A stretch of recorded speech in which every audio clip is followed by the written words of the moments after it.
Hey everybody, what's going on? Today I have a video of my new to me 2007 Toyota Corolla CE. I mentioned that I've been flipping cars recently and this is my newest contestant. Pretty solid little Corolla. So this is a 9th generation facelift model. And the CE is the lowest trim. However, mine's kind of weirdly optioned. It has what Toyota calls the power package, I think that's what it's called. So the CE typically comes with manual windows, manual locks, hubcaps, and I think manual mirrors. And this one has the power package. So it came standard with the rear spoiler, body color, door handles, and power locks, windows, and mirrors. But you still got hubcaps, which I thought was kind of odd. But yeah, it's a little CE Corolla. 2007 marks the second to last year of the 9th generation. And it's actually not too bad. It has some clear coat issues, as you can see. And it has a dent on the front fender, and it's missing that fog light cover. Like I said, none of this is from me. I'm a pretty decent driver. I don't usually damage cars. So yeah, I usually, when I get cars, I don't damage them. I usually try to make them better than when I bought them. And I've done that by, cleaning it up, polishing it, put some tire shine on it, clean the wheels, fixed one of the hubcaps that was missing. And then what else did I do? Deep clean the interior, and I put some new headlights on it. It also has really nice bulbs in there, so they're nice and bright. But yeah, brand new headlights. My Grand Cherokee that I did a video of not too long ago, I finally gave in, and I bought that car with the new headlights on it. And I thought about it. I was like, you're never going to get the factory look from polishing headlights or sanding them down. And then that look doesn't last forever. And I figured, you know what? Why not just bite the bullet? They're $60 for a set of new headlights, which is incredibly cheap for the Corolla. And I bought them off eBay. They bolted right in, and they were brand new, and they make a huge difference. So I figured, if you're ever considering, and you have a cheaper car like this, not if you have something that has projector beams or HID headlights, then it is way cheaper to polish them. But if you're going for that factory look and you want to make it look really, really nice and don't have to do a whole lot of labor, just buy some new headlights and throw them in. It took me 15 minutes to put these in, and the difference it makes is crazy. So yeah, I also fixed the front grille. The black part was pretty heavily faded. Took some just black spray paint, masked it off, and painted it, made it look real nice. For some reason, every single Corolla in the junkyard either has fog lights or is missing the fog light cover. I don't know why, but and I'm too lazy to buy one off of eBay or whatever. I don't know. I really should have bought one a while ago, but I didn't. So yeah, the CE is the base model, and then after that it's the S is what it's really considered. And then the LE, and then the XRS. Now, I really don't think that's how it should be categorized. I think it should be CE, LE, S, XRS.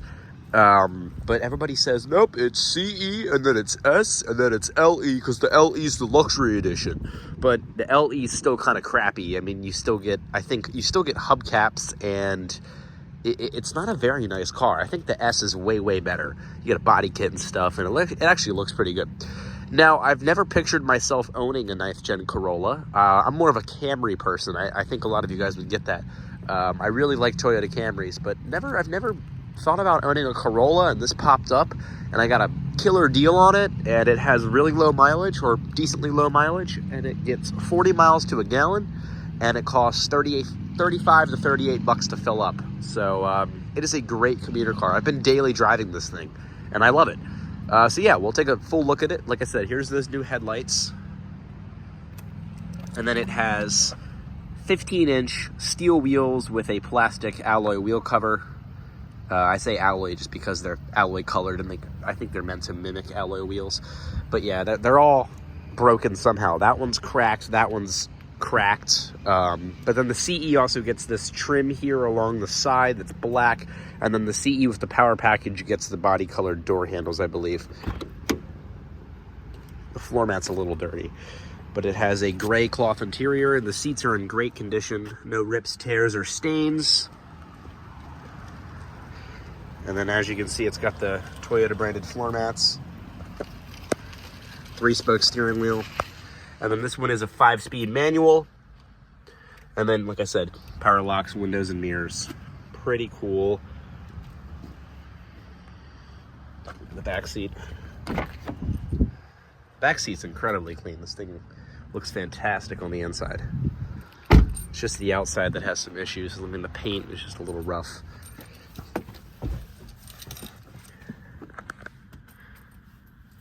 And then we'll go ahead and fire it up.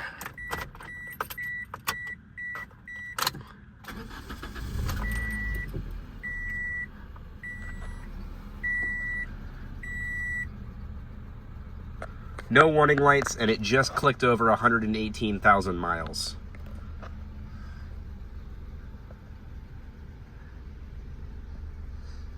AC blows cold. Everything works in here. It's got these little cubby areas. Center armrest storage. 2 cup holders. Some little storage there. I have a Bluetooth receiver because not having your own music kind of gets tiring after a while. I have been using CDs in it though. I've got a CD in here now. And it actually sounds pretty good once you get the CD bumping in there. Manual dimming rear view mirror, dome lights. The seats are incredibly comfortable. Some more storage here. Power mirror controls, and then I don't know what this is. It says it's for security, but it doesn't have, what do you call it? Remote keyless entry, and it doesn't have an alarm. I've already tried it. This little remote on here, I thought that it did have keyless entry, so I threw it on here and tried programming it, but I looked it up and it doesn't, so yeah. And then the driver's window is fully automatic.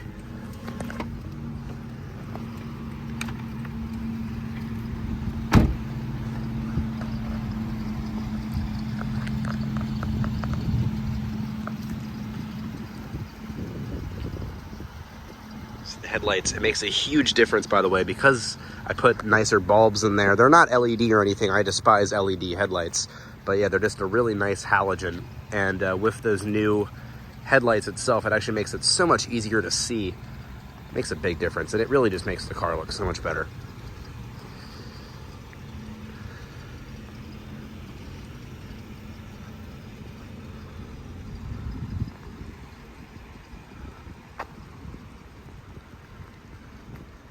And then it does have a black bumper on it. I tried really hard to find a red bumper at the junkyard, but for some reason this red is just not common. It is common, but it's not common enough to be like a... You know, if you go to the junkyard, it's rare enough to see Toyota Corollas there. I mean, they're pretty reliable, and when they're there, they're usually crashed. And they're usually not red. They're typically a white or a black or a silver or something generic. So finding this Impulse Red, as it's called, is a little tricky. Otherwise, it would definitely have a new fender and a new rear bumper on it, but I can't find one. But yeah. The paint on this side is actually in pretty nice shape.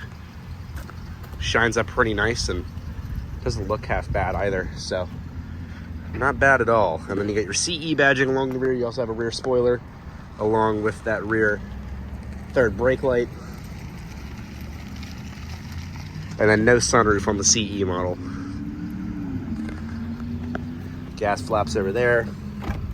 Come pop the trunk.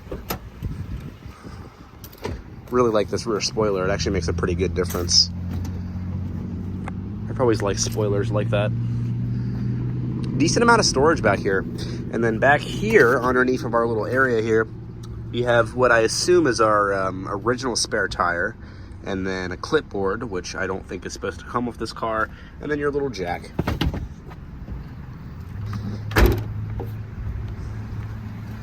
And then the back seat again.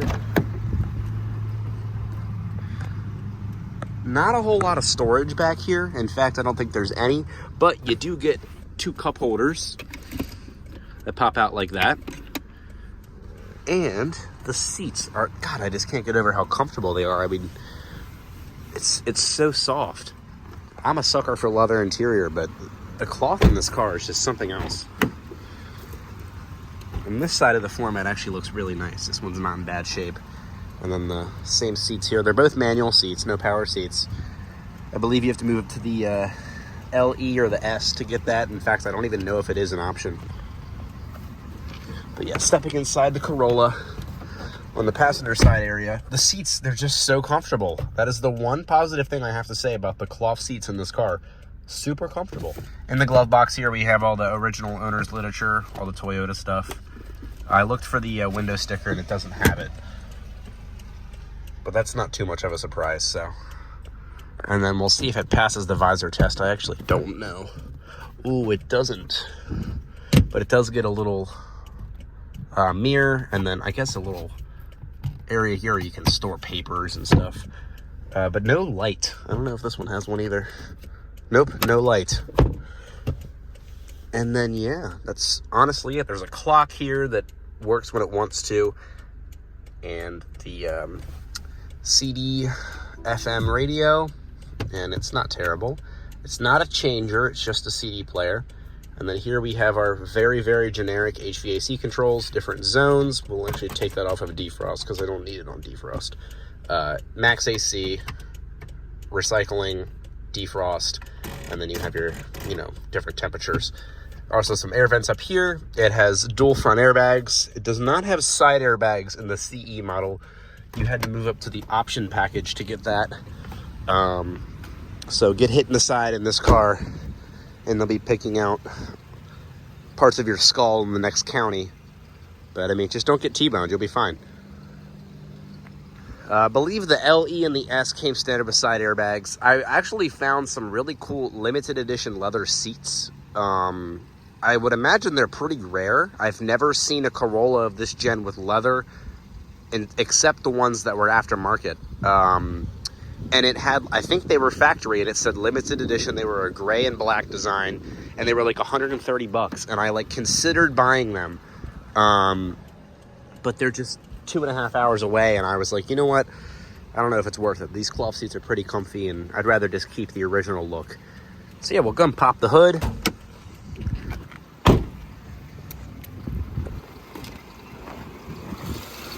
And then what you're looking at is a pretty quiet little engine. It is certainly not powerful. This is Toyota's 1.8 liter 4-cylinder. It's a 16 valve, single overhead cam. It gets about 28 miles to a gallon in the city and 41 miles per gallon on the highway, which is very, very good. It's really awesome. I want to say I did combined city and highway driving, and I'll be completely honest with you guys, I was not trying to get good gas mileage. And I averaged about 29, and I got about 340 miles on a full tank, and it was $35 to fill this thing up. So that's pretty awesome. Yeah, pretty self-explanatory. There's a lot of room just in here. I don't know if you can get a different engine in this car. I don't think you can. But the 1.8 is 126 horsepower, and it's not fast. But from first to third gear, it's pretty sporty and peppy. I think it's because it's a manual. But yeah, it's certainly not quick, but the gas mileage is great, and it's very comfortable. It's a great commuter car. So yeah, it also has daytime running lights, and I'm trying to think of some other features. Power locks, windows, mirrors, rear window lockout. You can also adjust the brightness of the gauges and all the little dials. And then I think this is coin storage. Okay, it used to be coin storage. Coin storage there, and then I already went over that. And then you get this nice 3-spoke steering wheel. And yeah, the interior is pretty simplistic. There's not a whole lot to go over. But yeah, that's pretty much it. Got little grab handles there. And then when you open the door, the dome light comes on. So yeah, not bad at all. Let's go and take it on a test drive. All right, test driving the Corolla.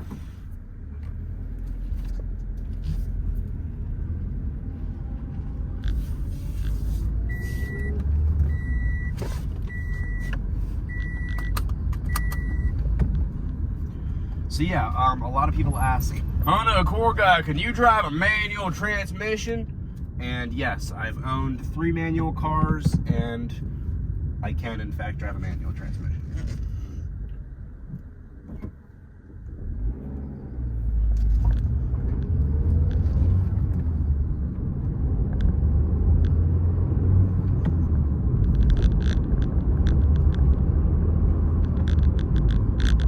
So it is a 5-speed, but yeah, I'll go down this road over here because there's nobody ever on it, and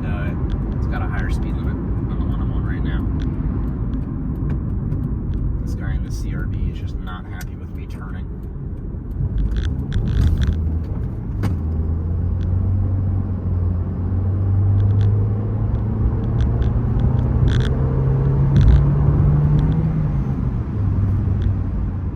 So yeah,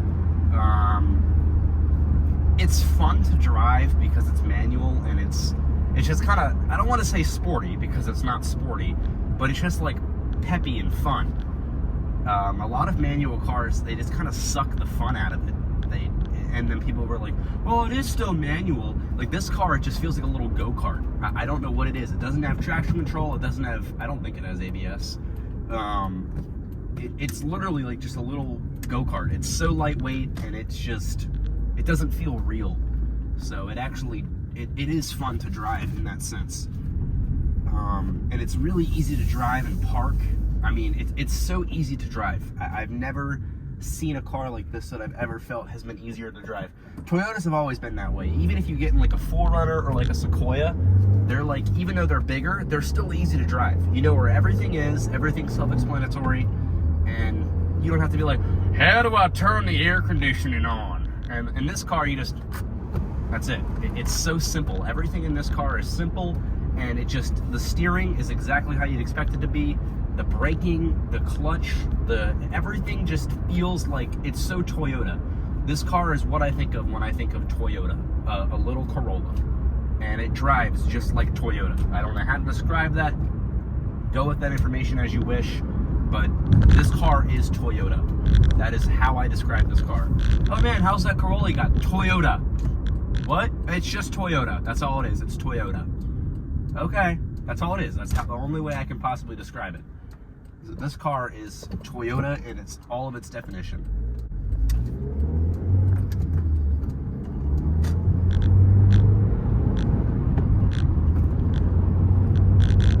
And then one thing that people always say, and I kind of understand it now that I've driven a manual Toyota, driving like a manual Honda or a Toyota is a little different than driving, hey man, Toyota!